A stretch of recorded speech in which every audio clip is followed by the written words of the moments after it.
World of magic, full of strife. Create me a creature, full of life. Oh look, it worked. Hey man, have you seen my dragon dildo? These have the best stats. I swear. Final Fantasy XIV, A Realm Reborn. Now this is actually Square Enix's second time at trying to create this game. As far as I'm aware, the first one was utterly shit. Now I've tried many MMOs, by that I mean all the free ones, but I can never stick with any for very long.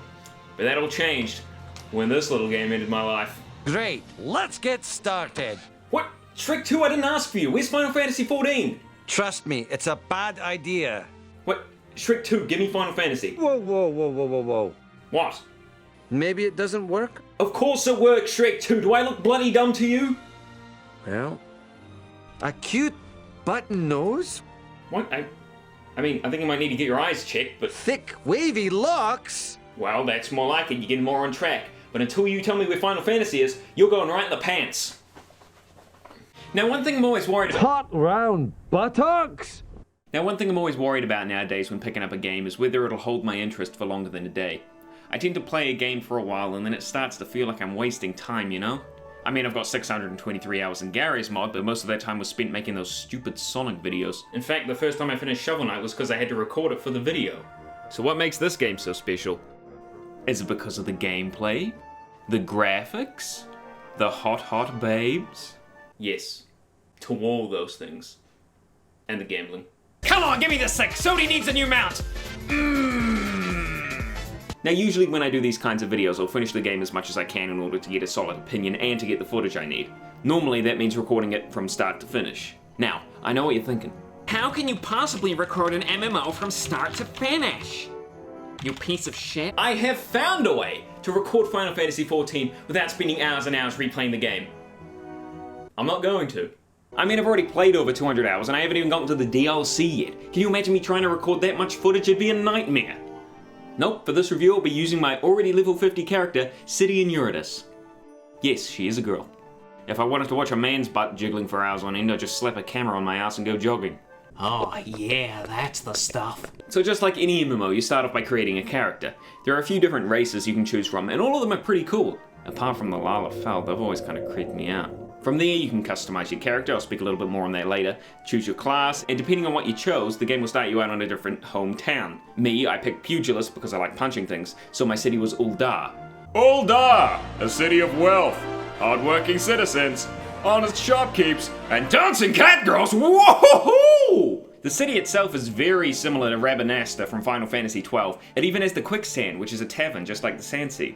In fact, the whole game feels very Final Fantasy XII-esque. If you've played 12 before, you'll definitely notice some similarities in sound effects and art here and there. Speaking of, I can't wait for that remaster. Square, if you could just confirm that it'll be on PC, that'll be great. The gameplay, however, isn't anything like 12. In its place, we have... a generic MMO combat system. Use the same attacks over and over. The fun never stops with a generic MMO combat system. I personally think it's a bit of a shame to see them go down this route. I mean, they could have had a turn-based system, kind of similar to 10-2. I mean, you've got a chocobo partner as a second party member, and the dungeons could be awesome. Each person controlling their own character with their own ATB gauge. I mean, that's just my personal take on it. I'm not the best guy to talk to about this. I mean, I'm not a game designer or anything. Oh, wait. Yes, I am. I am the way you're I mean, a really shitty game developer. But, you know. Now, going back to the classes real quick, a cool thing about this game is that you can change them at any time. Need a DPS for a dungeon you're playing with friends? Simply switch to one. Of course, you'll have to spend an ungodly amount of time leveling up the character to whatever level the dungeon needs to be. But after that, hey, go nuts. Of course, you also have the crafting and gathering classes, but who needs them? Me, man! Me fight monster!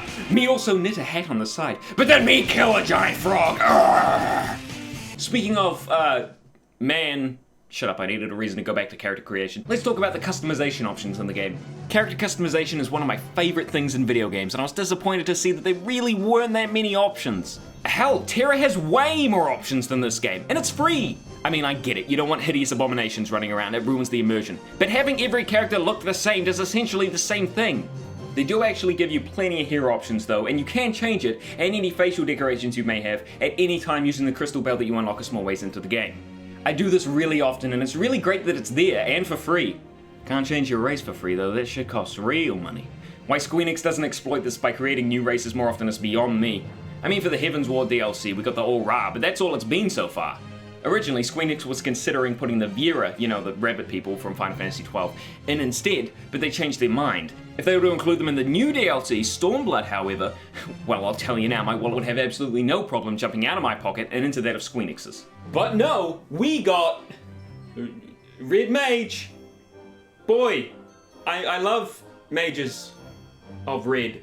And don't be one of those people who say, You can't just add an entire new race to the game, RadicalSoda. It doesn't make sense with the lore.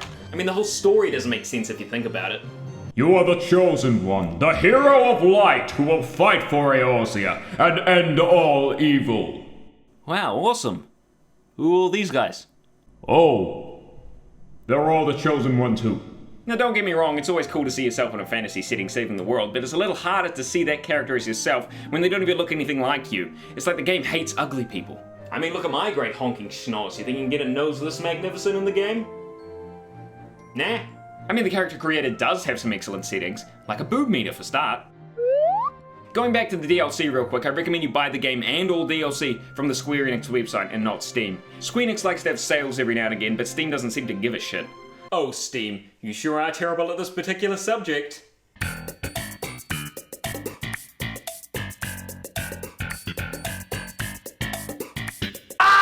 Also keep in mind that you can't transfer your character between the Steam and Squeenix version of the game. Now heading on to graphics, I must say that the game looks really nice, especially in the maximum settings. You might sometimes get into a situation where there are so many effects going on you have no idea what's going on, but most of the time, it's fine. My laptop can even run this game pretty well, although never over 30 FPS, but if you're worried that yours might not be able to handle it, you can always try the free demo in Steam. But then eradicate it from your hard drive and purchase it from Squeenix, trust me! The world of Eorzea, I'm hoping I'm saying that right, looks very pretty, and sometimes I like to just jog places I need to go, just so I can see more of the world in detail. And you'll be seeing a lot of this world as you travel from quest marker to quest marker over and over again. If you're like me, you'll spend the first hour or so reading every line of dialogue from every NPC to gather all the story together until you just get bored and then you just skip everything, including the main storyline. I mean, right now I'm supposed to be confronting Reborn at the striking tree and I have no idea why. But let's be honest, the real reason we play this game isn't for the story, it's to gain levels so we can get better and better gear for our characters. And boy howdy, is there a lot of gear. Most gear you receive throughout the story is tailored to help give you better stats and so on. But some articles of clothing, however, have no beneficial value whatsoever other than looking cool. And what do we do with these? We glamour, of course! Through the art of the pyramid thingies, you can make any article of clothing look like anything else! Want to stroll around in a bikini? Now you can, you pervert! Anything is possible with glamours! Who wants to look like a homeless under level 50 noob when you can just wear, how about a Santa hat? And nothing else. Wait a minute, that means I don't have to walk around in this tasteless clothing anymore. I can waltz around in style!